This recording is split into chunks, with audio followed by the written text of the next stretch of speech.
Tahukah kawan-kawan, bagaimana Nabi Daud alaihissalam bisa mengalahkan Jalut dan dapat dinobatkan menjadi raja? Yuk kita simak kisah berikut. Setelah wafatnya Nabi Musa alaihissalam, Bani Israel tidak mempunyai seorang pemimpin, dan pada saat itu Bani Israel mengalami penindasan dari Raja Jalut. Kemudian pemuka Bani Israel pun berdiskusi untuk mencari seorang pemimpin. Kemudian Allah memerintahkan Nabi Samuel untuk mengangkat Tolut menjadi seorang raja Bani Israel. Singkat cerita, kemudian Raja Tolut pun mengumpulkan kekuatan militer dengan merekrut pemuda-pemuda dan orang-orang yang kuat untuk menjadi tentaranya. Diceritakan Raja Tolut pada saat itu berhasil mengumpulkan sekitar 70.000 pasukan. Kemudian tentara itu dilatih untuk persiapan melawan pasukan Raja Jalut yang terkenal kuat dan gagah berani.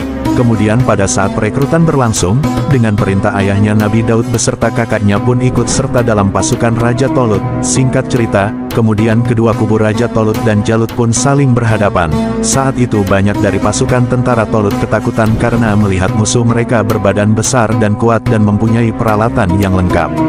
Kemudian tentara musuh yang dipimpin Panglima Jalut jumlahnya jauh lebih banyak dan juga terkenal berani, terlatih, dan tidak pernah kalah dalam pertempuran, dan setiap orang yang berhadapan dengan mereka pasti akan terbunuh. Namun walaupun demikian Raja Tolut beserta pasukannya tak gentar karena mereka siap berjuang karena iman dan takwa mereka kepada Allah Subhanahu wa Ta'ala.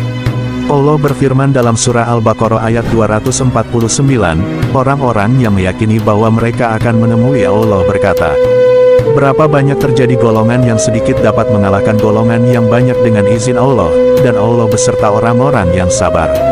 Kemudian Raja Tolut beserta pasukannya pun berdoa, ya Tuhan kami, tuangkanlah kesabaran atas diri kami, dan kokohkanlah pendirian kami dan tolonglah kami terhadap orang-orang kafir.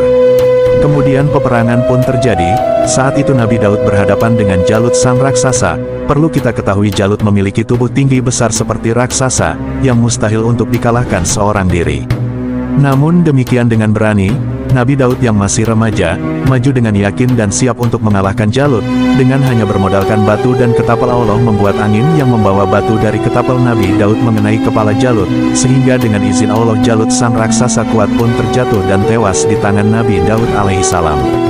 Dan pada akhirnya Raja Tolut beserta pasukannya pun menang dalam peperangan tersebut. Kemudian setelah Raja Tolut wafat, Nabi Daud diangkat menjadi nabi, kemudian menggantikan Raja Tolut menjadi raja berikutnya. Wallahu alam bishawab.